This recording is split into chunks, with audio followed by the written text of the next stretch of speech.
I'm recording. Oh, I've got it. Shit, hang on.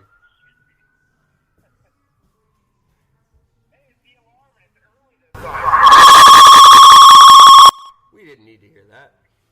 Okay. They turn that up. That's a little better.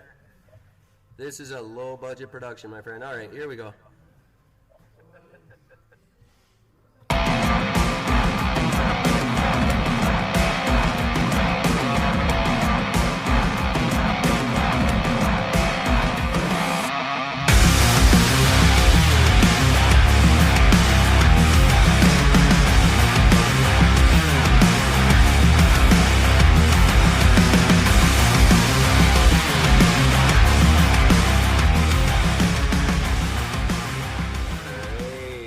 This is working. Hi there.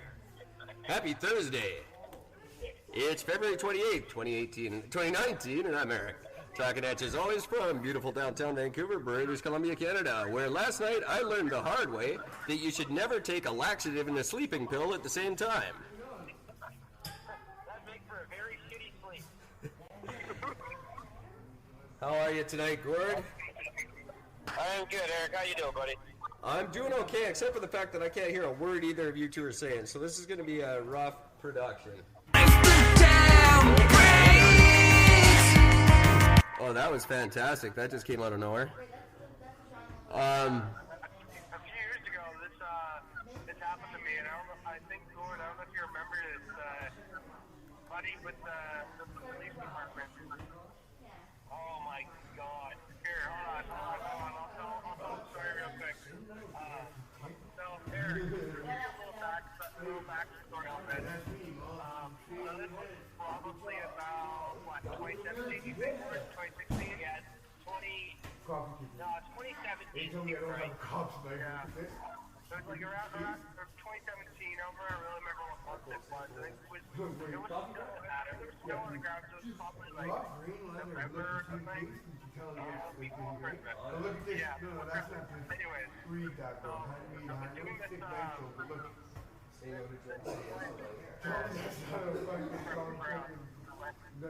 for a dance company, and I get a call on my phone from a buddy of mine. I answer it, it's like, hello? Like, hello, is this Adrian? I'm like, maybe, who's this? The Vancouver Police Department. Like, why you have my buddy's phone? They're like, Yeah. it's okay, everybody's fine, but he found downtown. Like, what did he do? Like, well, we found him with a Puerto Rican fucker. That's awesome. So, calling her some actress' name, I don't really know, and he's like, you come pick up, and I'm like, okay. So I go to the department at 6 o'clock, and I'm like, alright, good, we don't care, we need him out of here now. That is too cool.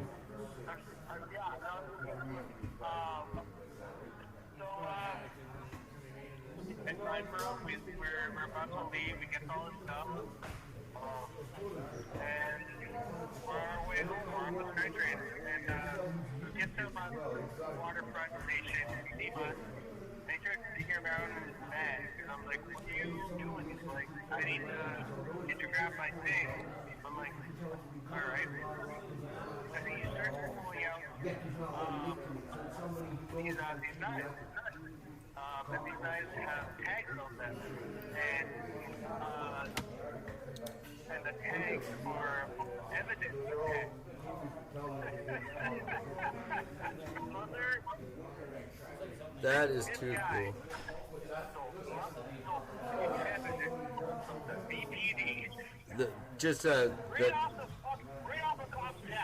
That is brilliant. Actually, I've got a guy right here at my work that just stole a knife from a cop. It's a brilliant, little lock blade, and I thought that tied in perfectly to what I wanted to talk about and what Adrian wanted to talk about were these CBSA knife rules that are going on, because this guy's got a cop's knife. It says, say no to drugs, say yes to life, right? It's engraved in the handle. It's brilliant.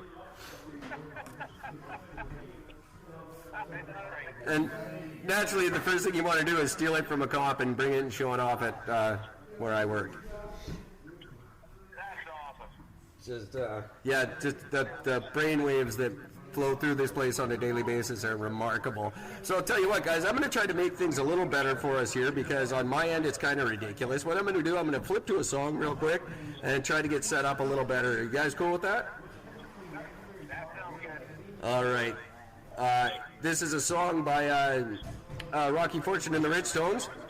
And it's coming out, who knows, next month, month after, I don't know. This is called Bring Out the Thunder.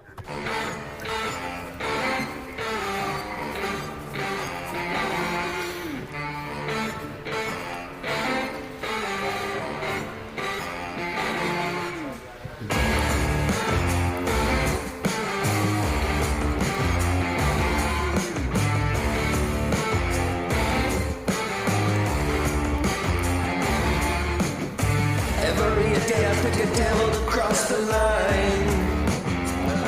It's just how I want it.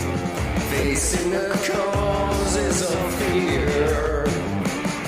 Don't little about the fuse. I'm about to light. It's just how I want it.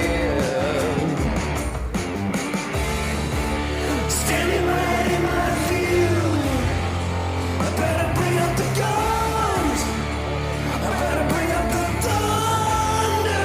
Stop firing.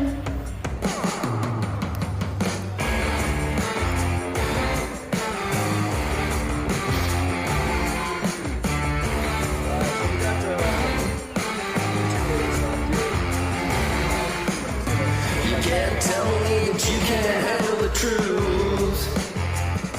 It's just how you want it, but you just don't get it. He knows a little about the fuse. I'm about to lie, just how I want it. Standing right in my view. I better bring out the gun. I better bring out the thunder. Stop firing. I'll let you be the person there. But you'll be living a lie. You'll be living a lifetime losing it. Something like that.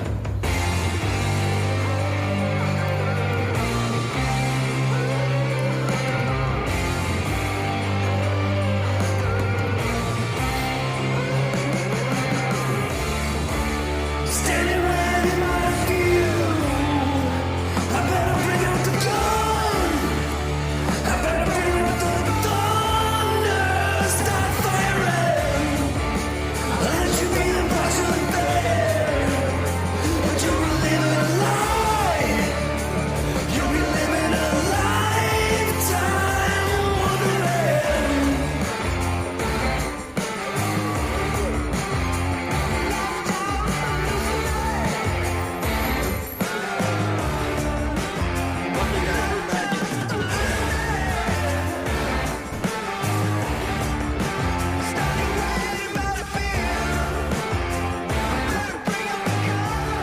And that was Bring Out the Thunder by Rocky Fortune and the Ridgetones. That album is coming out someday.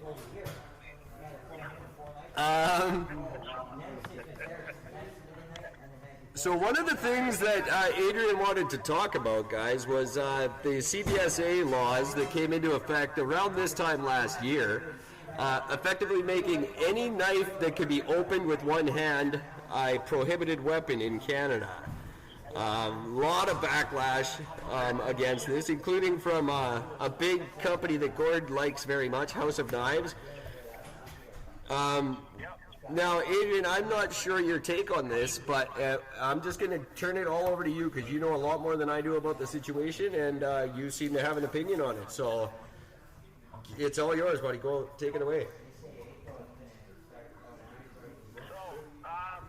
So pretty much me and Gord, obviously we connected through House of Knives and eventually took question and took conversation about what's going on with the Canadian government on these laws and what they're actually doing.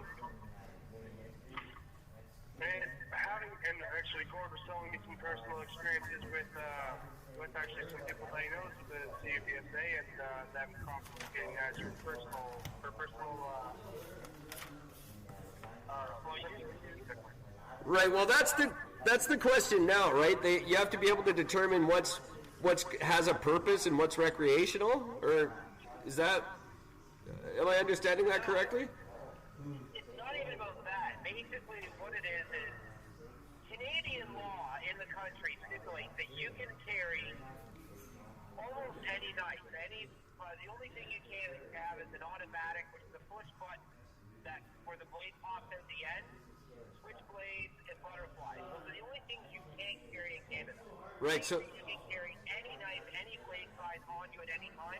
It's just up to the police's discretion as whether they think you're causing or might cause damage with that knife while it's on you. right. And The law at the border is stopping, saying that it's illegal to bring in these knives into the country, even though they're legal to own, legal to sell, legal to carry, legal to buy. right. And I'm being told it's up to the individual police forces whether or not they want that to translate into any sort of meaningful action on their part. They don't have to. If you get through the CBSA, the massive intelligent community they've run, the other police forces don't have to pursue you. It's not against. You're not breaking a law at that point. Yeah, pretty much. It doesn't make any sense. Like the CBSA is like literally breaking Canadian law, and they've just decimated the folding knife industry in Canada because now none of these major corporations can send their knives over the border. Well, does the border? The only things that are allowed. Does the CBSA? Do they not have different law? Like, are they bound by Canadian law, or are they sort of an independent governing force where they kind of, they have border law? Well, basically, like, what the law is at the border is, if I own, like, say, any one of my pocket knives, if I own my knife, and I go over the border into the States, it's legal for me to do that, but it's illegal for me to bring the knife back into the country. Right. So it's a matter of saying you can't import these knives. It's a minor law that's basically meant to say that it's like somebody who's visiting from another country cannot bring a knife into the country that wasn't brought in through a business. But now they've taken it so far as saying nobody is allowed, not even the reputable knife company is allowed to bring a knife over the border. Right. And why, Adrian, is this such a point of contention for you? Adrian, why don't you like them? Why don't I like what the CBSA is doing? Yeah. Why is it such a problem for you? Well, what it affects for me personally is that I'm an avid collector when it comes to knives, and I personally I have friends who work for companies who have to transport knives over the border to other countries. I know from other countries who have to transport them to Canada or to the States. And what the CBSA is doing is personally affecting their businesses. So what you're saying essentially is you want to be able to stab people. That's what you're saying. You want to stab a motherfucker, right? That's funny because that's what the government thinks I want to do. Well, it's clearly, why else would you want to have knives? But that's the total opposite, because of course anybody with a knife wants to do harm, right? Of course that's what they want to do, right? Well, exactly. It's like... At a mattress store. Here's what I would say. I work at a mattress store. I work around beds. Every single fucking day that I'm at work, I have a reason to use my fucking pocket knife. And I have yet to drop blood against myself or anybody around me. Well, we all know once in a while those mattresses can get out of hand. They need a good shanking. That goes without saying. It's like prison in there. Well, yeah. People think mattresses just lay around and be all relaxed and shit. No, they're all trespassing. You gotta keep the mattresses fine. So you both think it should be... You both think it should be perfectly legal to be a psycho killer. That's basically the gist of this argument. Sure, if you want to go all liberal about it, sure, why not? Oh, is that what this is about? Stabbing Trudeau? Is that what this is all about? You're trying to kill Trudeau with a pocket knife. Hey, look, if somebody were to take a pocket knife and stab Justin Trudeau, you know, I don't think I'd feel all that badly about it. I'd be disappointed if they didn't finish the job, but I wouldn't feel all bad if somebody threw blood up Trudeau right now. That wouldn't offend me. And Adrian, is that what you wanted to say tonight, Adrian? Is that you want to go back in time and kill Father Trudeau so he doesn't have a kid? Is that the? Well, back in the first episode there, if anyone's going to do it, it's going to be George, right? He doesn't look like the type of guy, but he definitely could be. Oh, that's the thing. He can get away with it. I mean, I'm not going to argue that fact, but, you know, I'm not going to publicly state that I'm going to stab Trudeau, because that would be... No, you're not allowed to say things like that. I'm not... I'm just saying, if Justin Trudeau happened to fall on my blade, I wouldn't feel bad about it. But only if you can get that blade across the border. Right. Which is... That's the spring. Well, you know, it's not a real tight itinerary this summer on our summer trip. We could try to work in, I don't know, swing over to Ottawa. That's right beside you, isn't it? I'm going to be honest, I did not understand a fucking word of that. I say we could probably swing by Ottawa while I'm there, right? It's right next door to you. Yeah. My understanding of Ontario is there's Toronto and then everything else is a part of Toronto, so it can't be that far. No, not really. So maybe we'll... I'm part of the GTA. I'm about an hour's drive to Toronto, so... I'm part of the greater Toronto area. So what do you want to see? Sorry, guys. What do you want to see happen, Adrian? Do you want this completely taken away? Well, I don't think it should be completely taken away. I just think that they could relax on it a little bit. There should be absolutely no laws regarding knives whatsoever, is what you're saying. I don't think they should completely take away the laws of entry import or export on knives. I think they need to relax and realize that by not allowing import of knives for companies like Steel Will or Kershaw or Zwilling or any of these knife companies who are importing their knives into Canada, to companies like House of Knives or Mingwo or... And if you agree or disagree... or any company that's selling knives, they source and sell these knives. Whatever you're talking about, I don't care. I just think that they should, relax on it a little bit and allow these guys through with some bit of, remorse for it. So if you want to respond to what Adrian's saying, hang on, guys. If you want to respond to what Adrian's saying tonight, you can give us an email, ericandgord@outlook.com. This is our guest, Adrian, who's saying it should be mandatory for every Canadian to carry a big knife, and we should all have to own them and stab each other freely. ericandgord@outlook.com if you agree with him.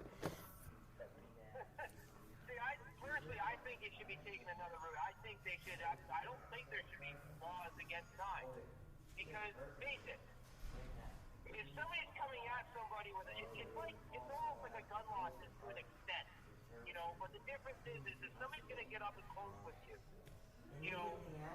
like, I try giving the knife to my girlfriend's daughter, and she's like, no, initially everybody's like, oh no, because if some guy's attacking her, if she pulls the knife out, he pulls the knife, now he can use the knife. Yeah, well, if he's already attacking her, he doesn't need the knife. Right. He's not going to use the knife against her. So I would rather have a knife and have that option of a protection than to not have any option because it's against the fucking law. Yeah, exactly. But the big thing to know is that by eliminating the use of having a knife, you're literally saying you are not allowed to carry a tool. A gun is not a tool. A gun is used as a weapon. Whether it's a weapon against an animal or a weapon against a human, it's still a gun. You don't use a gun to open up a fucking box. You don't use a gun to fucking, cut a piece of fucking thread off your clothing. That's true. Multiple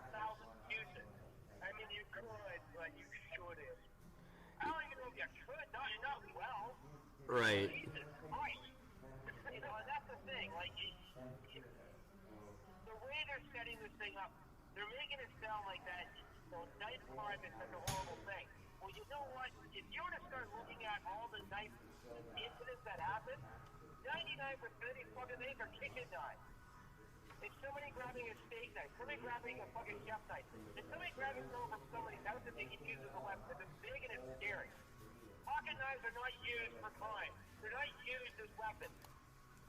That's actually true. We looked up, the last time we talked about this, we looked up the stats on that, and a good percentage of them were with kitchen knives, and a large percentage were by children under the age of 12. So they're not a popular tool in the use of, or in the commission of crime by any means. No, not at all. And that's what makes everything about this so fucking stupid. Why Yeah. create a law where there's no basis for it to begin with anyway? It makes no fucking sense. Yeah, and all it's done is just fuck up the entire industry in Canada. Well, You just ruined fucking money for Canadians. Way to go. well, again, now, Personally, that I have. Oh, sorry. no, go ahead.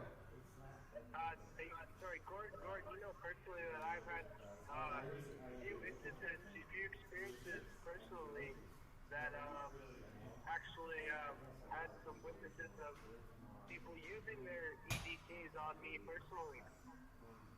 And how far did it go? How far did it go?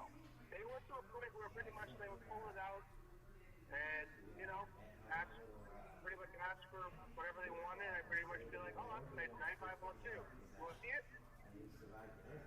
And this was, Nothing. And then pretty much they just realized that I had a big, I just took it out of their hands, looked at it, closed it, came back from and walked away. and let me tell you, I know from personal experience, I just learned this recently, that if they ask you if you have a police record, and you say, well, yeah, everybody has synchronicity on cassette somewhere, they don't find it funny. Because the police is a man. Yeah, they don't find that funny. And we've got some pretty brutal cops. I know you're in North Van, so if you've got the RCMP, they're kind of, they march to the beat of their own drums there. But we've got VPD down here, and they just won't hesitate to just shoot you. Especially if you have a knife. Another thing that's kind of horrible about this knife law, about your carrying law, is that, about this knife law in Canada, is that Hi, how's everyone doing in here? times that being questioned and actually So excited. stopped I by, really appreciated the group answer with that they're one. on the street because I'm in the middle of a podcast. Oh, hey! yeah. He actually saw that talking clip and was like, what's that? I was like, what do you mean? I don't think they heard you. In your pocket. But it'll be recorded. They didn't hear you. What? Am I on your podcast now? You are, actually. Sorry, I got some coworkers want to come say hi to you guys because you're a big deal. Sorry, can you hear me there? Yeah, sorry, we're just having some trouble with our audience here tonight. Oh, sorry. Do you want me to start over or? Gord, I think you can just pick up where we interrupted you there. Sorry, man. Yeah, just you continue where you were because we'll be able to re-edit all this thing out later. Okay. So pretty much I was walking to a buddy's house. Actually, I was walking to a buddy's party. And I thought he was going to pull me over and look to check my backpack because personally, this was when I was about like 17. I had a couple of beers in my bag or whatever. Obviously, being a 17-year-old kid, I was more worried about getting my beer gums against my knife. Hey, 40-year-old man, same worry every weekend. Yeah. And it's like, so I got stopped and he's like, what's that in your pocket? I was like, what do you mean? That's like my phone, my wallet, what do you mean, your pocket? And he's like, your left pocket. That's just something shiny. And I'm like, my keys? He's like, no, the belt, the clip. What's the clip attached to? My pants? He's like, okay, what's on the clip? Like, my personal tool? Like, can I see it? I'm like, okay, I'm pulling it out.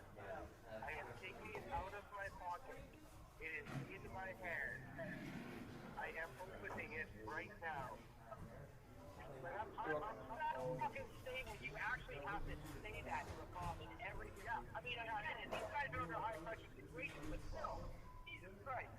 But and after I opened it, he asked for it, didn't see it, pretty much took it, went around the corner, and I was like, I went around the corner, and I was like, can I have that back? He was going, yeah, here you go. He's like, you're just gonna take it? Yeah. But the best thing about this was that I had a conversation with Adrian about this before. I told him, I said, you know, if a cop takes a knife, ask for a receipt. Because the cop has to give you a receipt and you can pick it up 24 hours later. Because if he's confiscating it, he's not taking it, he's just confiscating it and holding it for 24 hours. But he wasn't confiscating it, he was probably going to take it for his personal use because he didn't even have a problem with it, actually complimenting it. Yeah. And he wanted it. Yeah. Oh, yeah. I'm not sure that he even would be entitled to keep that. I think he's allowed to take it to the station, and then you're allowed to send someone to go pick it up. That's my knowledge of the law. It could be a little... You're right, but that's why they have to give you a receipt. They have to give you this piece of paper that tells you that what they've taken, description of the item, where they took it from, and how you can get it back. Right. If I give you that, he is stealing your knife. It's kind of like a a speeding citation or a written citation for like public intoxication or something like that, but it's written as a receipt for your item that he may have confiscated. I'll tell you the greatest thing you can do, if you ever do get a fine for that anything, public intoxication or anything like that, they are not allowed to refuse your payment. If you go in to pay it, they have to accept it. I learned this when I was very young. I went in and paid a $150 fine in pennies that I unrolled and put in a box and then poured a Coke over so they'd be nice and sticky the next morning. And took in $150 in unrolled pennies, and they're not allowed to refuse payment. Have a good weekend rolling those, boys. That's great. There's a guy in the States that did that. He had a fine.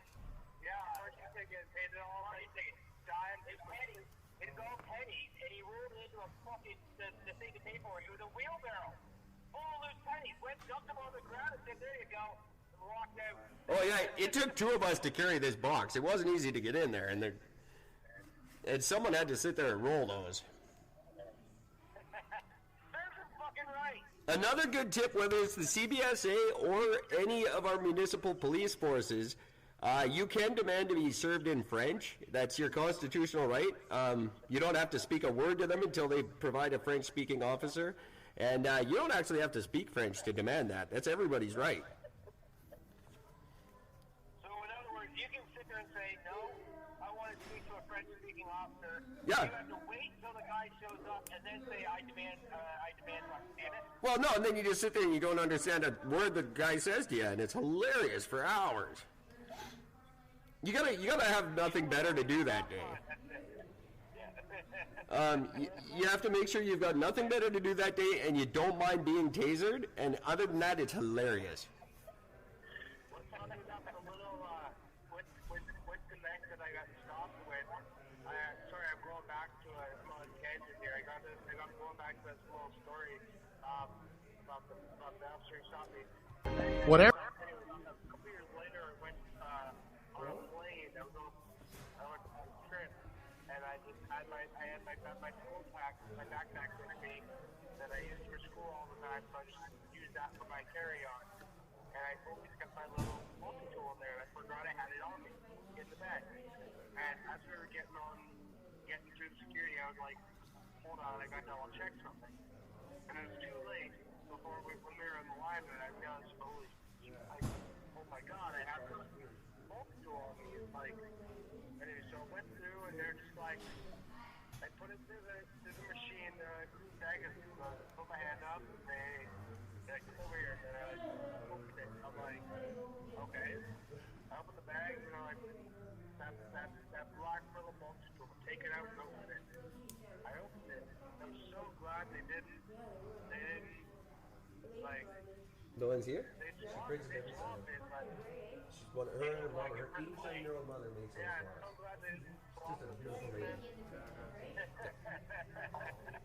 Jeez. You know what's funny about that though? Because when they had a product in it, because they were like, "Do you want to send it to your house or you want to keep it here?" And I was like, I didn't have time to write my address down, so I was just like, I don't know. And then it eventually, I actually got it taken away, sadly.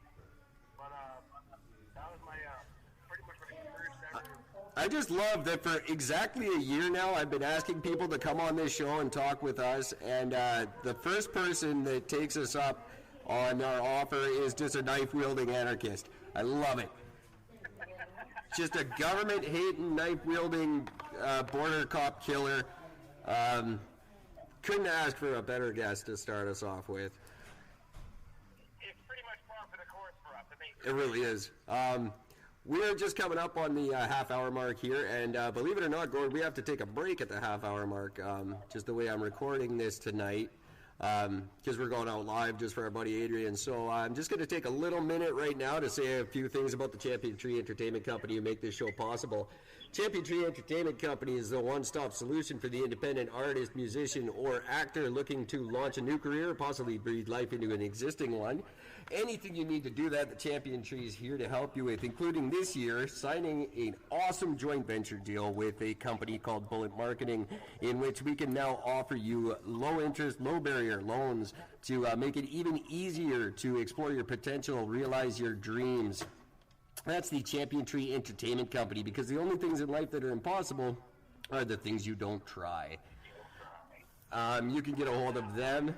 You can reach them at my new, I've started a new email specifically for them, and it is idon'tlikethaoutlook.com.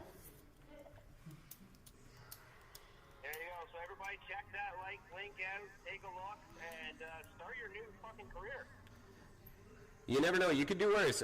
You could possibly end up being as far ahead in life as I am at 40 years old. That's what the Champion Tree promises. You'll get at least as well off as I am today.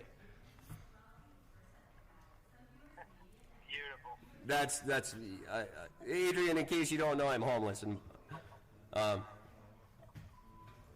but if you followed the show, you know. Okay, we're just going to take a quick little breather here while I reset things up, because I didn't mean to record live. So just give me a minute here, and we'll be right back. Thank you so much for having me on. I'll say that more when we sign off, but it's been a great experience, and thanks very much for being able to put this together in such a short time. Whatever you're talking about, I don't care. I'm just kidding. Okay, we're just gonna. I'm just gonna let Spreaker do its thing. I don't know what the hell is going on here, and frankly, I don't give a shit! I wanted to say, Adrian, thanks for coming on and doing this, buddy. I hope we can have you back again when things aren't quite so insane. In the meantime, I'm going to let you and Gord have a final thought on any subject you want to bring up. The floor is yours for the next however long you want. Please.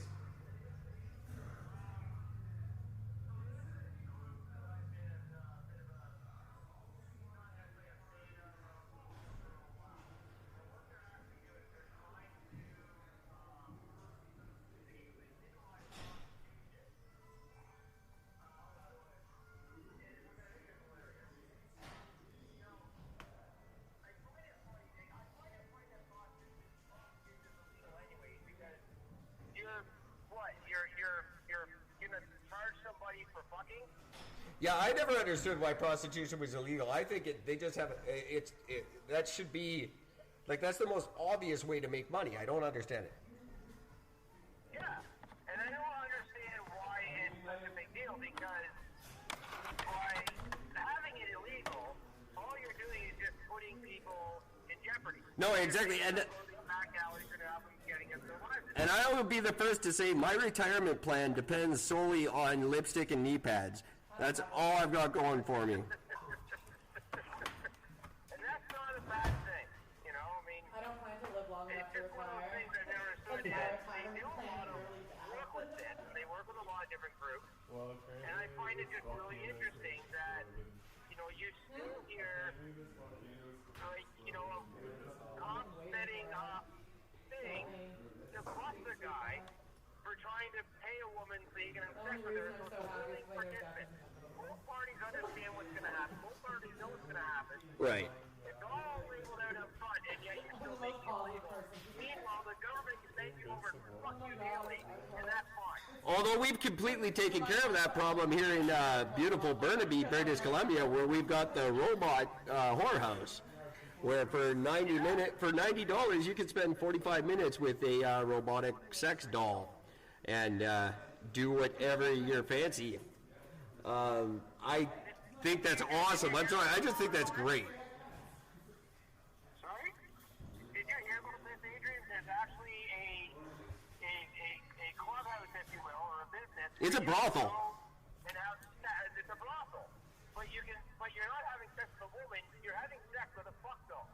Oh yeah. I'm a Barbie girl in the Barbie world. Life is plastic, it's fantastic. You can brush my hair. At Roulette Station for this like live concert. I'm a Barbie girl. And I looked down to my feet, and as you can see, usually on the SkyTrain, there's newspapers scattered across the floor. And this certain article caught my eye, so I picked it up, and I gave it a read, and there's a Vancouver business. It didn't say the names of the guys, but it pretty much said that they are starting a brothel, but it's sex dolls instead of actual people. All right, it's $90 for 45 minutes, and I'm sorry, I think this is just the greatest thing to me. But I don't know how long that's going to stay open for. Well, I think it's going to do a lot better than anybody thinks. well, absolutely. Why wouldn't it? Oh, it'd be right? It's a fantastic idea, and you know, here's a beautiful, non-judgmental woman. Finally, you can just have a good evening with, and you don't even have to say goodnight. It just. At least you don't have to worry about any allegations like that. No, exactly. I say it's game on. Sorry. The question is, which one of us is going to try it out first? Oh, buddy, if I had $90, I'd be there right now, not talking to you. Hey, Gord, that's you, buddy. Come on, man. I don't need to pay for it. I'm fine. So I think the general. I prefer my girls to you. You're not putting me in there, man. Jesus. Yeah, we are. I'll go with my Kershaw. Trust me, there'll be much left of those rubber dolls. Well, no, you'll be. I'd just be nervous you want to go there to stab them. Adrian up with this as a surprise fact. That's what we're gonna do. Oh no. See, We're gonna videotape you fucking a doll. Adrian's waiting until they have a warehouse full of dolls that he can go and stab.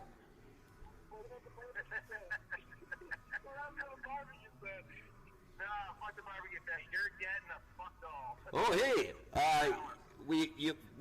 we'll send you something similar to that too. I think I've got a flashlight kicking around somewhere that I don't use anymore.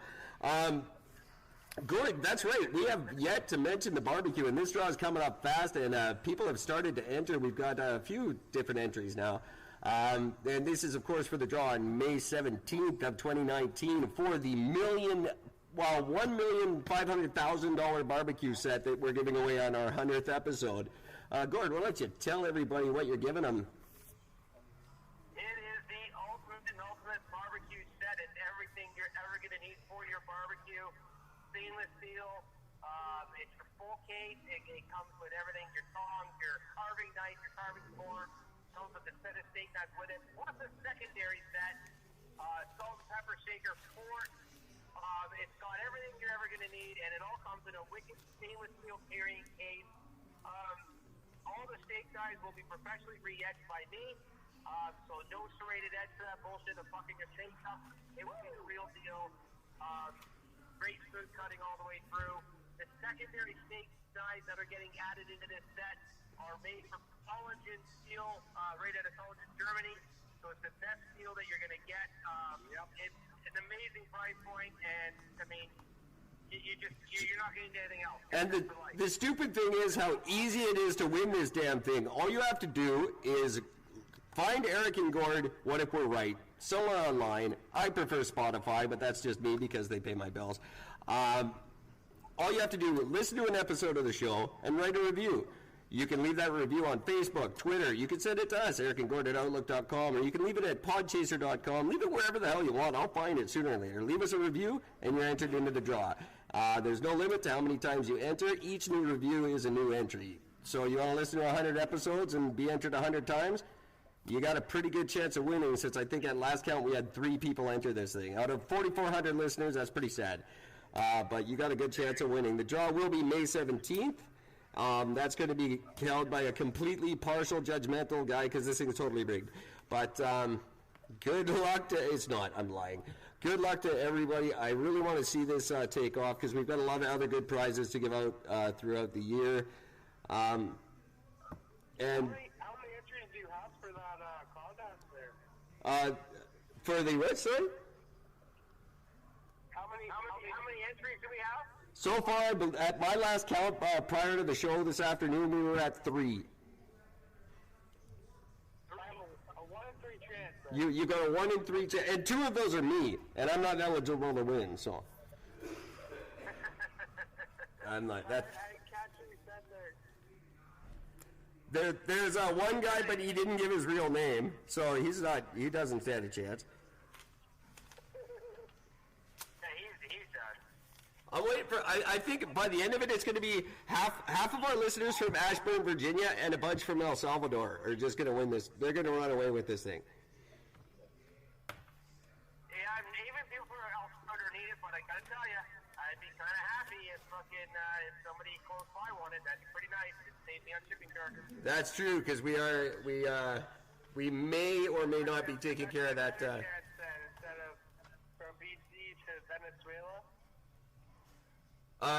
Yeah, I'm not paying to send that thing to El Salvador. I'm sorry, guys. I know thank you for listening to the show down there. It's really cool. Thank you for considering us educational. That's retarded. But I'm not paying to send knives to El Salvador. I think the last thing they need in that part of the world is us supplying them with more weapons. I just want to say congratulations to you guys for getting that that placement like number 2 or so, or like something ridiculously high like that for the knowledge center for their education. Yeah, it was actually out of the top 400. We ranked number 45 in educational podcast in El Salvador. So I don't know what the hell they're teaching their kids down there, but. I mean, hey, if you guys keep it up, the kids are set. Yeah. Well, thank you.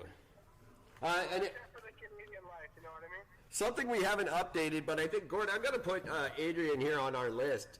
I haven't talked about it for a while, but Elon Musk is building me a getaway ship.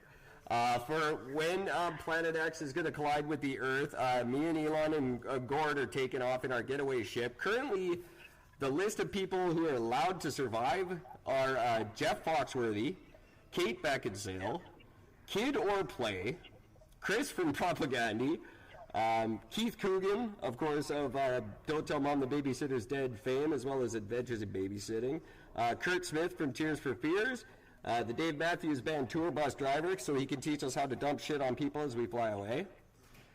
And now Adrian. I think Adrian's being added to the list. Gord, would you agree? I think Adrian needs to be added to that list now. I think that'd be set. So Adrian Seger, he's on the list. So I'll pass that on along to Elon tonight. The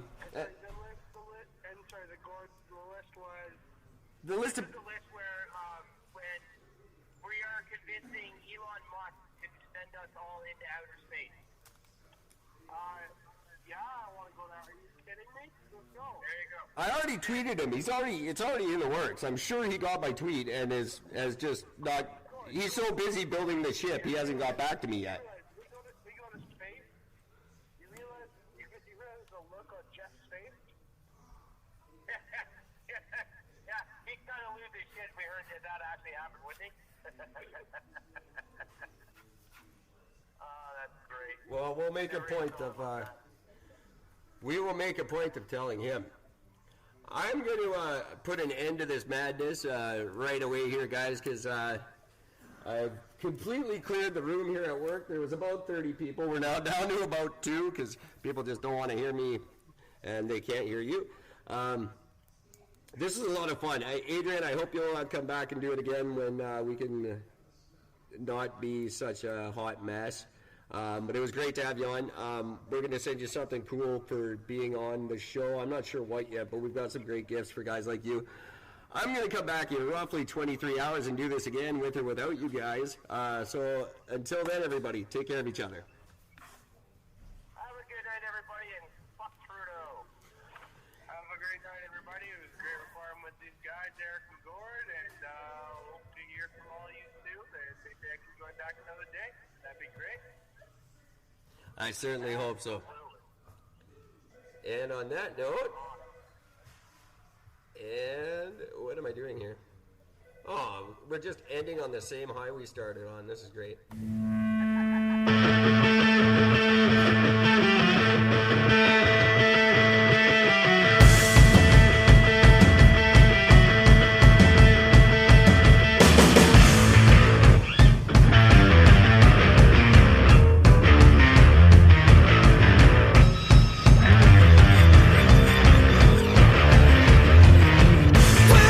It's a fading line. I never wanted this, but hey, we're still alive. I lost what I thought was mine. I get in trouble when I try to step aside. We're almost dead, and we're blinded by all the lies.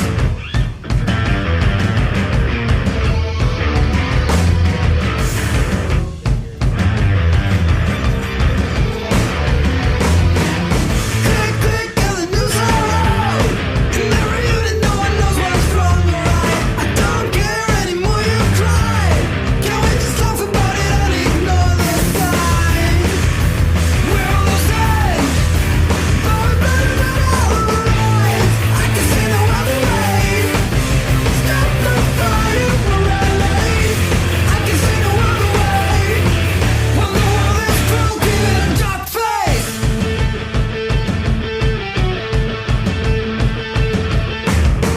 Generous when the stakes are high.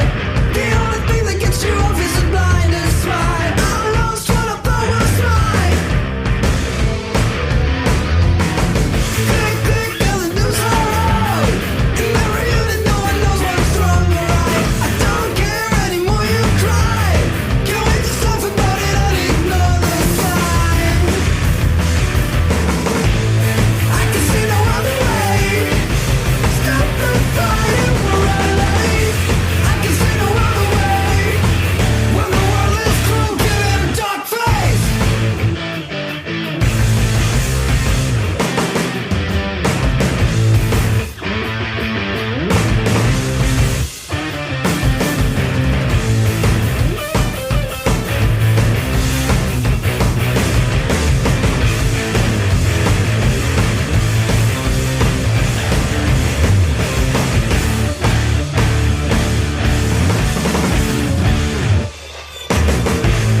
I can see no other way.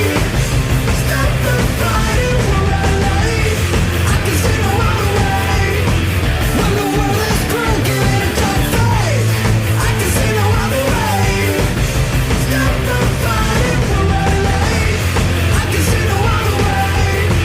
When the world is cruel, give it a dark face. How about new? I don't give a shit. Whatever you're talking about, I don't care.